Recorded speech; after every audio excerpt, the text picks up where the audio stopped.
In my view, most of the truckers that went to Ottawa and Toronto and other cities were mainly middle-class people trying to earn a living, and they're cheesed off with the government, and they're protesting, which is everybody's right.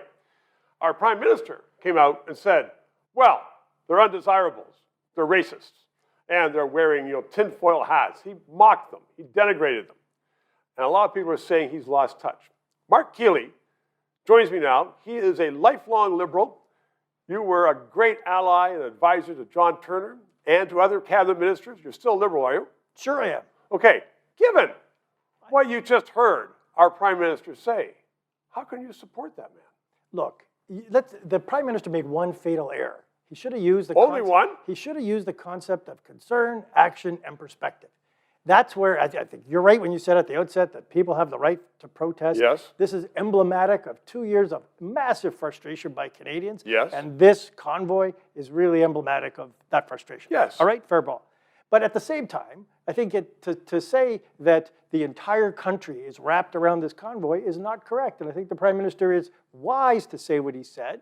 Concerned, he should have. Did he been a little polarize people by saying that? No, I don't think he did. I think what he did do is he should have said, look, I'm concerned about this. And he did say, look, we've all been frustrated by this pandemic. We're all going through this, everybody. It's not just a trucker's right. It's not just a restaurateur's right. Would anybody everybody believe that? country. Because the Prime Minister, growing up in 24th Sussex, growing up in the richest houses in Ottawa and Montreal and Vancouver, would anybody believe him when he said, we're all in it together? I told you this many times on this show when you've had me on, and your viewers always derail against this, but I'm saying this. The Prime Minister does not have the luxury of despair. We're right now, this country is at a crossroads because we're trying to get through this pandemic. Yep.